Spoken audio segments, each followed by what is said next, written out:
Maraming salamat, purihin po ang Panginoon. Salamat sa Diyos sa pagkakataong ito. Salamat sa ating biglaang anong tawag ito? Ah, midnight prayer meeting or scheduled earlier. Sabagay, mas maganda to in preparation sa wedding ni na Sister Joyce sa Saturday. Next week pala. Parang excited ako. Okay, so sobrang init ngayong araw na ano po? As in talagang sobrang init. Unlike any other day, mas mainit po ngayon kasi parang I don't know, alas 9 pa lang yata, parang ano nangyayari sa yero namin? Parang may apoy sa ibabaw. So, sobra pong init. So, biyaya po naman ng Panginoon dahil nasa bahay ako nagtatrabaho, talagang mahirap. Ganun pa man, ay lubos ako nagpapasalamat sa Diyos. Tayo po mga kapatid ay mag-aaral, mag-exhort. We will be exhorted by the Word of God sa ating pong mga buhay. Ang source ng ating liwanag, kalakasan, karunungan ay ang salita po ng Diyos bilang mga mananampalataya. So this will be hopefully a 20-minute exhortation. Buksan po natin ang ating Biblia sa aklat po ng mga awit, Psalm 142. Anak, pabot naman ako ng Bible doon yung yellow, salita ng Diyos.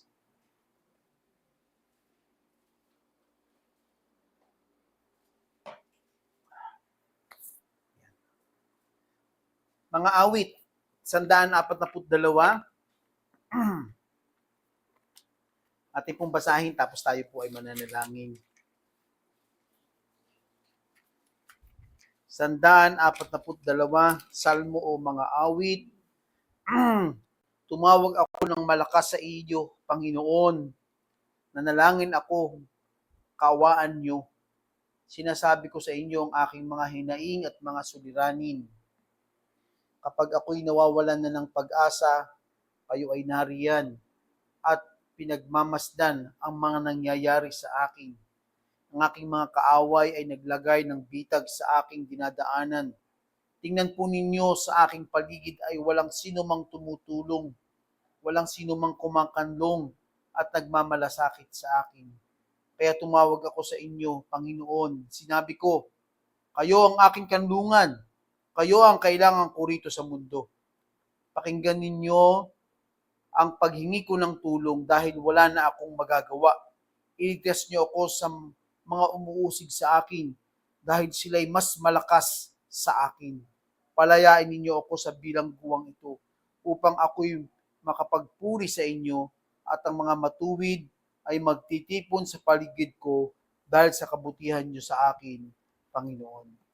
Tayo po'y manalangin, Ama namin Diyos, ikaw lamang po ang mapapurihan sa amin pong pag-aaral na ito. Bigyan mo kami ng karunungan, Panginoon. Gamitin mo lamang po ako bilang iyong tagapagsalita. At ikaw po ang patuloy na mapapurihan. Humingi ako ng tawad sa aking pong mga kasalanan, kakulangan, kalabisan, aking motibo at sa lahat po na ito, linisin mo ako nang dumaloy po ang iyong salita na makapag-uudyok sa amin sa pamumuhay na banal na kagaya ng iyong anak na si Jesus. Tinataas ka namin, Ama, sa pangalan po ng iyong anak na si Jesus. Amen. Okay? So, sa bahaging ito mapapansin natin, mga kapatid, na tila baga si Haring David ay nasa gitna ng isang malaking daluyong ng kanyang buhay. Nasa isang malaking problema. Sabi na yung Mateo, daluyong. So, nasa isang malaking, so pag sabi natin daluyong, parang nasa gitna siya ng barko, isang bangka na nasa gitna ng maraming bagyo. So, si Haring David, nung panahon pong ito, ay nananaguan siya. Maaring ito ay nasulat mula sa Samuel, 1 Samuel chapter 22 or 1 Samuel chapter 24. Itong dalawang sitwasyon na ito po, siya po ay nagtago sa kuweba. Kuweba ng Abdulam o sa kuweba ng Engedi. Okay, so ito yung dalawang pagkakataon. Yung unang pagkakataon, siya po ay inuusig ni Haring Samuel. At siya po ay nanaguan sa kuweba sapagkat siya po ay inuusig. Ang wala na po siyang matatakbuhan sa kanyang buhay. Okay? So, Ipinapakita po ni Haring David dito sa bahaging ito yung kung paano siya umaasa at tanging umaasa po sa Diyos sa sitwasyong ito. At dito makikita rin natin na ito po ay sitwasyon na, ang prinsipyo nito ay sitwasyon na kagaya natin. Bagamat hindi na tayo hinahabol ng hari, subalit may mga problemang tila baga o pagsubok na humahabol sa atin. Nasa tingin natin ay mas malaki pa sa ating kakayanan o sa ating lakas o sa ating o kusang anong meron tayo na nagbibigay ng lubos na pagkabahala sa atin. At ito ang sumusubok sa ating pananampalataya. Ang ating sabi nga ng aklat ng Korinto ay tayo ay lumalakad hindi sa paningin kung hindi sa pananampalataya. Kaya ang paglakad ng isang mananampalataya ay nakapikit na confident na lumalakad sapagkat kilala niya ang Diyos. Ito po isang bagay na makikita natin sa buhay ni Haring David. Nakita natin na maging sa kanyang pag-iyak, sa kanyang pagdalamhati, pagsigaw sa Panginoon, ay naroon po yung tinatawag natin na confident crying with God. Ang kanyang pag-iyak at lubos na pagsisiwalat ng kanyang damdamin na kung ano ang kanyang pinagdadaanan. Malalaman po natin sa background na itong si David ay isang matapang, magiting na sundalo. Hindi siya isang pangkaraniwang sundalo. Siya po ay sundalo ng Panginoon. Sa kanyang pamumuhay, makita natin na talagang sabi nga ng Biblia ay si David ay ang taong mula sa puso mismo ng Diyos.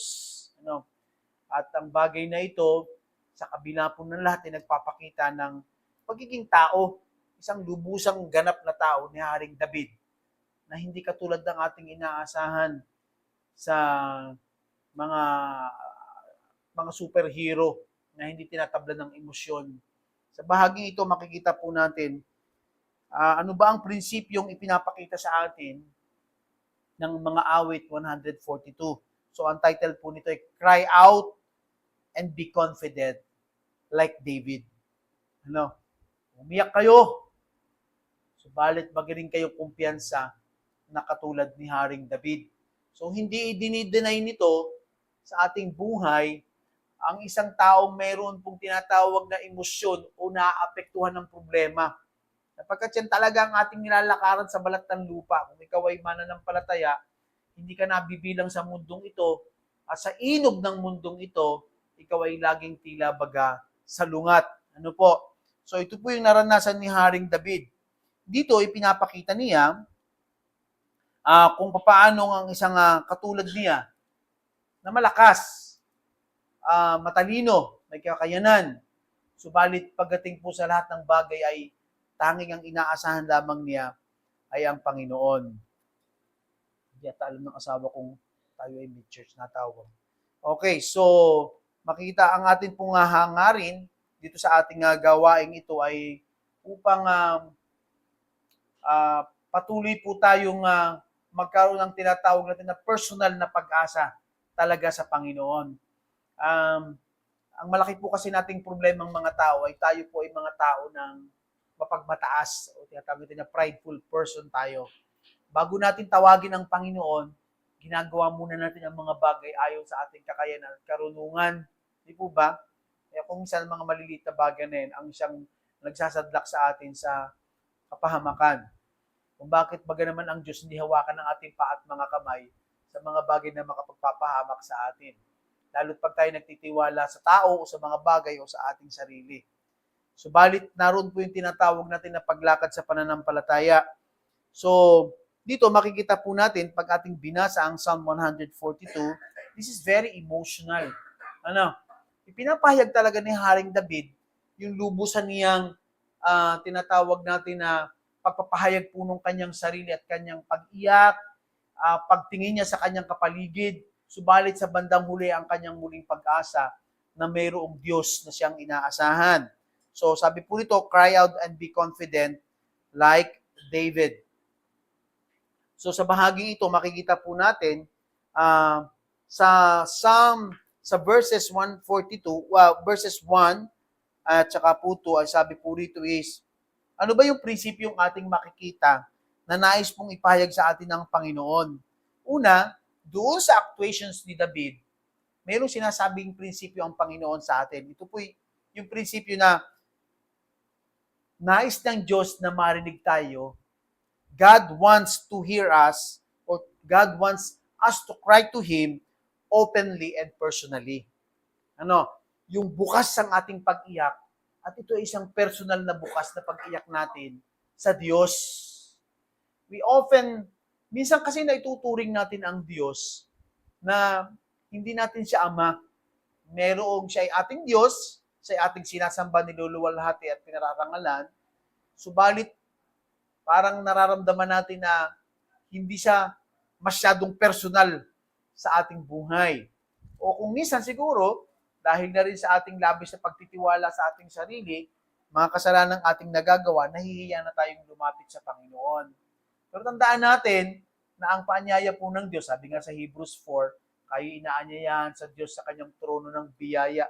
Ang ganda po ng kanyang, hindi po sinabing inaanyayahan tayo ng Diyos sa trono ng hustisya. Hindi sinabing tayo inaanyayahan ng Diyos, haharap sa kanya at mananagot ka. Hindi po, ang ginamit po niya ay inaanyayahan tayo ng Diyos sa trono ng kanyang biyaya. Sapagkat alam din po ng Diyos ang lahat ng nangyayari sa atin.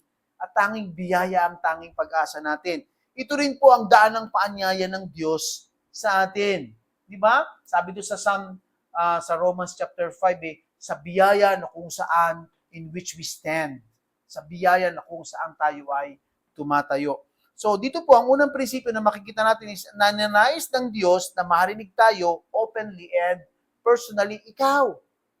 Ikaw mismo. Yung puso mo, yung isip mo, ano bang laman yan? Ano ba ang kinatatakutan mo? Ano ba ang pinag-aalala mo? Ano ba ang problema mo? Ano bang mga bagay na bumabagabag sa'yo? Ano bang bagay na hawak mo? So, dito po makikita natin, sabi ni Haring David, I cry aloud with my voice to the Lord. Talagang ako'y humiyaw sa Panginoon. Inihiyaw ko talaga sa Diyos.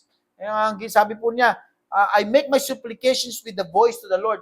Ang ginamit po ng iba, I made my complaints to the Lord. At lahat ng aking hinihingi, so sa pagkakataong ito, ang tanging hinihingi po ni Haring David is the sense of security. Kasi siya po ay nababahala. Sino lang ba umuusig sa kanya? Isang hari lang naman na may mga pulutong na humahabol po sa kanya at siya po ay nananaguan. Ano po? Saan siya nananaguan? Sa kuweba.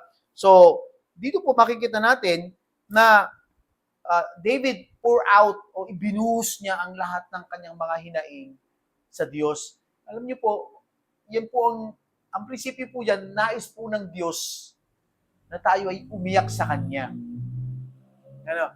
Kasi ito po ay isang bahagi na nagpapatibay ng relasyon kung kanino ka nagtitiwala. Kaya sabi sa atin, sa Romans po ay, man live, ang taong pinagpamatuwid ng Diyos ay nabubuhay sa pananampalataya. From faith to faith. Pananampalataya sa umpisa hanggang sa wakas, pananampalataya pa rin.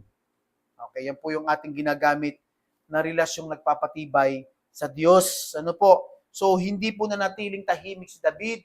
Hindi niya kinimkim sa kanyang damdamin, ang kanyang mga saluubin, kasi madaya ang ating puso na maaaring itin maglikha ng pandaraya sa atin na pinabayaan ka niya ng Diyos. At tingnan mo, wala kang, kung hindi ito po ipinahayag ni David ng buo niyang pananampalataya, hindi po natatakot ang Diyos sa ating emosyon at ang ninanais ng Diyos ay isang honest and open prayer sa Kanya. At ito po ay mangyayari lamang kapag ka po mayroon tayong tinatawag na open and a personal relationship with the Lord. Even at the times na ayaw mong tumawag sa Kanya, sabihin mo, Panginoon, alam mo, tinatabad po ako manalangin sa inyo. And then you say, kaya tulungan mo ako. Kasi wala naman talaga sa isip ko, wala naman talaga ako ibang pwedeng takbuhan kundi ikaw. Nararanasan niyo po ba yon? Nararanasan niyo na pag gumigigis siya, Panginoon, tatamad ako manalangin yun. Tulungan mo ako. Kasi ito pong ating lang po ay madaya. At nariyan po din po yung tinatawag natin na pagpandarayan ng kaaway sa atin. So, ang ninanais po ng Panginoon sa atin ay katulad tayo ng isang bata na umiiyak at nagtitiwala sa kanyang ama. Di po ba? Yung mga bata, kita natin, kaya sabi ng Panginoon sa aklat ng Matthew, ang kaharian ng Diyos ay nabibilang sa mga katulad ng mga batang ito. Sapagkat pag sila'y nagtiwala, sila'y talagang labis na nagtitiwala. Lalo po sa kanilang ama. So makita po natin, mas ninanais po ng Diyos na marinig ang ating mga hinaing sa panalangin, ang ating pong pagbubukas puso, kaysa tayo po ay tahimik na nagdudusa. Kasi yung po ay sign po yun ng pride. Yung parang ikaw ay firm o parang ikaw ay strong person. Ano po? Hindi po yan ang nais talaga ng Diyos sa atin. Mamaya, mapapag-aralan din natin yan sa pahuli. Ano po? And then, dito po sa verses 3 to 4, mababasa naman natin, sabi niya, set a guard, O Lord, over my mouth, keep watch over the door of my lips. When my spirit was overwhelmed with me, you knew my path. In the way where I walk, they have hidden trap for me. Look to the right and see, for there is no one who regards me. There is no escape for me. No one cares for me. So sabi niya, wala na talaga. Wala akong maaasahan. Wala ako. Tinignan ko ang aking kapaligid sa akin. Wala. Kasi nasa loob siya ng kuweba. So talagang ano na Panginoon. So, una, ang prinsipyo pong ikalawang malalaman natin is, God knows you deeply, yet favorably. Alam nyo ba, kilala kayo ng Diyos ng sobrang kilala, pero sa kabila ng yon, nandun pa rin po yung favor ng Diyos sa atin. Sabi nung isang awit na salamat Panginoon, kilala mo ako. Ang lahat kong lihim, ang lahat kong tama ba, ang lahat kong ng bagay ay hindi lingid sa iyo. Okay. Hindi pala ang lahat kong lihim ay hindi lingid sa iyo. Ang lahat kong bagay ay hindi lingid sa iyo. Mga kapatid, pag nakita mo yung isang tao, bawa si Pastor Terence, alam mo si Pastor napakabait ng ganito. Tapos nung makilala mo yung other side ng personality niya, nababawasan yung iyong, what do you call that? Impression. Ganun tayo eh. Di ba? Nababawasan, kahit kala ko mabait, ganito pala siya. Ganito pala. Okay. Ang Panginoon po, kilala tayong lahat. Buo nating pagkatao. Okay? Sabi nyo, God knows us deeply, yet favorably. Pero sa kabila ng lahat, naroon pa rin yung kanyang pabor sa atin. Hindi po siya katulad ng mga tao na pag nakilala ka, nababawasan yung impression sa'yo. Kilala po tayo ng Diyos sa buo nating pagkatao. Ang sabi ni Hari David, wala na akong alam. Wala na akong kakilala dito. Wala nang nakapaligid sa akin. Dumadaig po siya. Pero alam po ng Panginoon ang buong pagkatao ni David. Ano po? Sabi niya, when my spirit faints, you know my way. No one cares for my soul. Wala nang kumakalinga sa aking Panginoon. Pero ang totoo, kinakalinga po siya ng Diyos at kilalang kilala siya ng Diyos sa lahat ng kanyang ginagawa. Wala siyang makitang refuge, wala siyang makitang support. Pero sabi po niya, but you know my way. Pero alam mo ang aking daan. Kilala mo ako, Panginoon. Alam nyo, di po pa pagka ating iniisip, ano ba ang bagay na kapag lumalapit tayo sa Panginoon ay nagiging hindrance ng paglapit natin sa Diyos. Pag alam natin na meron tayong kasalanan sa Diyos, tama? Parang, okay, sa Panginoon. Pero alam niyo mga kapatid, alam din po ng Panginoon ang ating kasalanan. At yung paghingi po natin ng tawad sa Kanya. So ito, sabi ko naman, hinihingi tayo ng tawad sa Panginoon at kaya tayo nahihiya sa Kanya is because of God's grace. Dahil at kaya tayo lumalapit at humihingi ng tawad kasi sapat yung Kanyang biyaya ng kapatawaran. Not basically dapat dahil ang Diyos ay may hustisya na ilalapat sa atin. Eh, tapos na nga po yun eh. We are justified before the presence of God. And we come to God in confession because of God's grace. Dahil sa kanyang biyaya. Ano po? So sabi po dito, kilala tayo ng Diyos, alam niya tayo favorably, alam niya ang nangyayari sa atin, hindi katulad, and God is aware sa lahat po ng ating mga pinagdadaanan.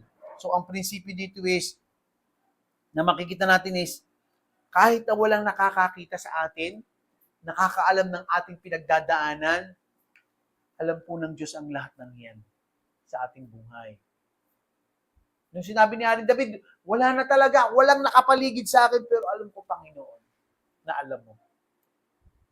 Alam ko na alam mo na naririto ako sa kuweba. Alam ko na alam mo at meron kang pinaplano para sa akin. Ano po? Yan po kasi yung tinatawag natin na kailan ba ang greatest exercise of faith ng tao? In trials, ano?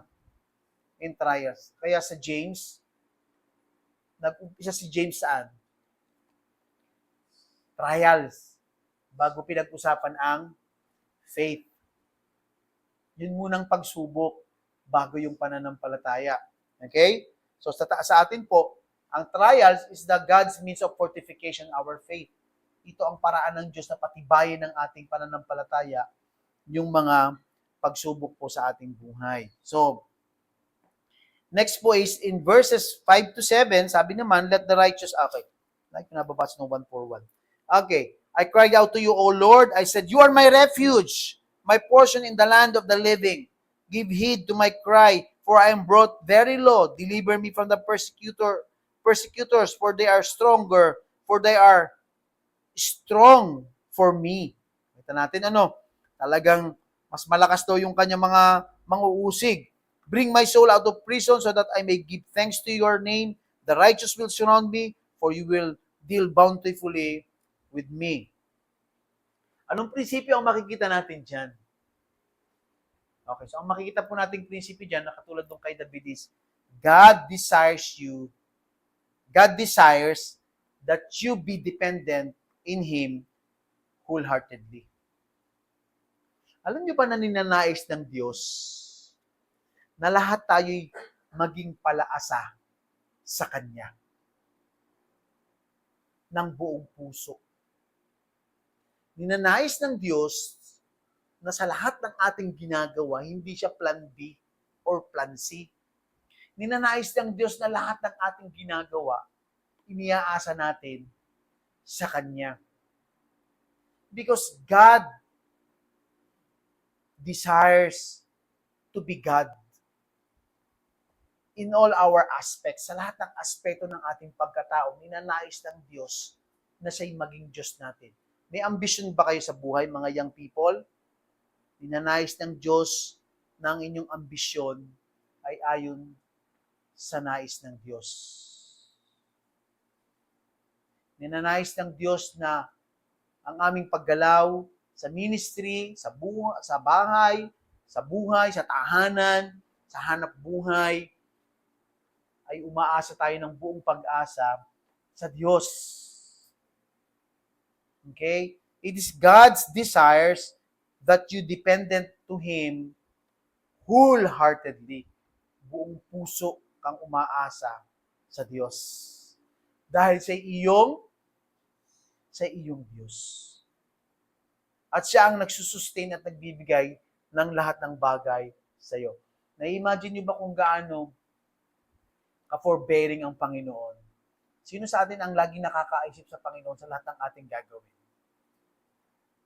Minsan nga, kakain ka na lang, hindi mo pa maalala ang Diyos pasalamatan. Talagang kain agad. Kasi gutom na gutom.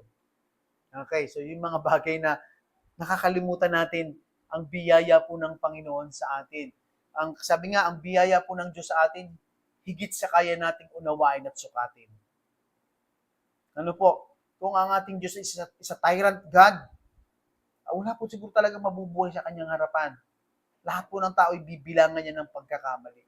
But because He is a gracious God, hindi lamang po siya isang gracious God, He is a person God. He is a God who is a person who has a longing heart na tayo ay umasa sa Kanya. So, sabi ni Haring David, you are my refuge.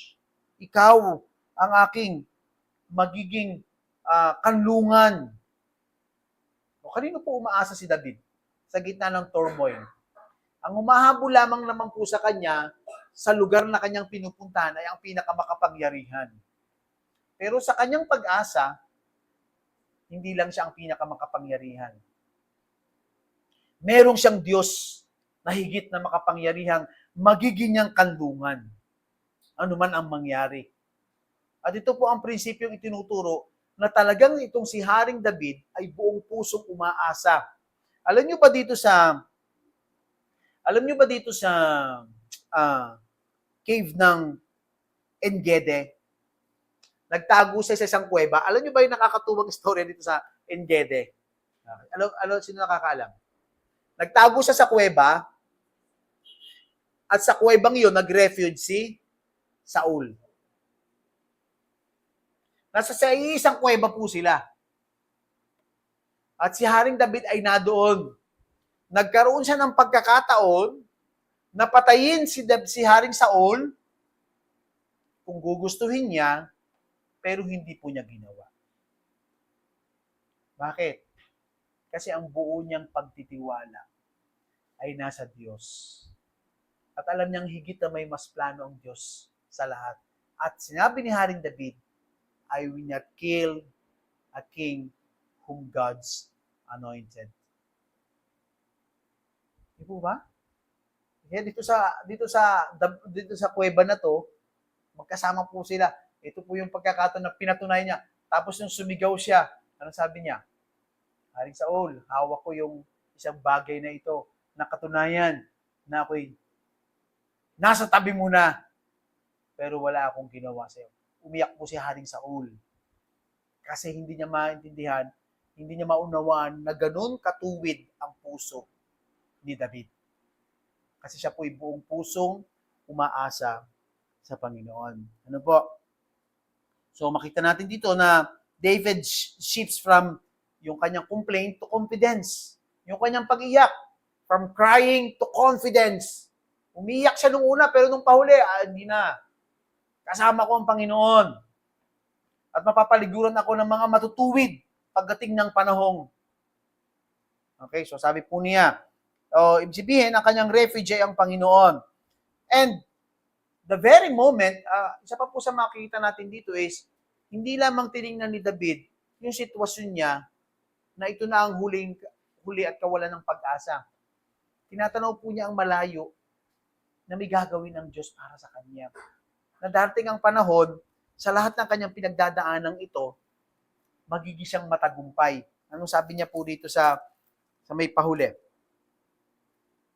The righteous will surround me, sabi sa verse 7. Bring my soul out of prison.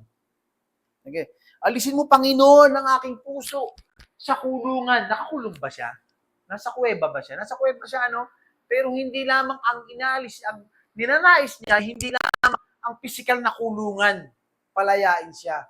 Kung hindi yung bumabagabag sa kanyang puso, na tila baga isang kulungan. Palayain mo ko. Ang sitwasyon ng isang tao na nasa gitna po naranasan ko po yan. Ang sitwasyon ko nung nasa trabaho ako, na parang nararamdaman ko, nakakulong ako. Pero hindi naman ako nakakulong. Hindi katulad ni Pablo sa Philippians, nakakulong, pero hindi niya pakiramdam, nakakulong siya. Hindi po ba? Nakita niyo, magkaiba, Sa katunayan, sabi ni Pablo, nakakulong lang ako kasi gawa ng mabuting balita. Pero hindi talaga ako nakakulong. Kasi katunayan, dito sa loob ng lugar ko, nangaral pa rin ako ng mabuting balita. Kasi hindi nakulong ang kanyang kaluluwa. Nakulong lang siya physically. Okay, so pinakamahirap sa atin, hindi naman tayo nakakulong, pero nakakulong ang ating kaluluwa. Sa mga problema, hinaing, So sabi nito, the righteous will surround me so that I may give thanks to your name. The righteous will surround me, for you will lead, for you will deal bountifully with me. Kailangan ko na yan magtutuloy sa salamin. You will deal bountifully with me. Masagana muli akong sasamahan at pagbibigyan, Panginoon. So, makita natin dito na nagkaroon siya from crying out to confidence. Makita natin na not a literal prison, but emotional and circumstantial confinement. But eventually, makita po natin na naroon yung kanyang deliverance and restoration. In the beginning of Psalm, he was crying out his whole heart to the Lord. But as we can see, natama ang taong kanyang nilapitan. Amen? Tama ang taong kanyang dinaingan. Tama ang taong kanyang binuhusan ng emosyon. Sapagkat ang kanya pong ginawa, alam niyo yung po yung hiwaga ng paglapit sa Panginoon eh. Ang katotohanan, pag marami tayong problema, lumapit tayo sa Panginoon, hindi naman nabago ang sitwasyon, tama? Pero nabago ang ating pananaw at nakalagay ng estado ng ating puso at kaisipan. Kasi sa Panginoon tayo lumapit. So, because God desires to be dependent to Him wholeheartedly, na tayo ay umasa sa Kanya. So, tatlong mahalagang bagay, tinuturo po sa atin ng prinsipyo nitong Psalm 142. Una, God wants you to hear. God wants to hear you openly and personally. Ikalawa, God knows you deeply yet favorably. And ikatlo, God desires you to be dependent to Him wholeheartedly. So mga kapatid, alam kong lagi natin narinig yung ganitong mensahe, pero katotohanan, when trial comes, ito yung pinakamalaking bitag ng ating buhay. Amen? Kaya lumapit lagi tayo sa Panginoon. Tayo manalangin. Marami pong salamat, Panginoon. Patuloy kaming nagtitiwala sa iyo, O Diyos. Salamat sa iyong mensahe sa amin, sa buhay ni Haring David, sa mga sitwasyong nangyari sa Kanya, nagbibigay po ng aral sa amin, Panginoon. Pinupuri ka namin, Ama, sa pangalan po ng iyong anak na si Jesus. Amen.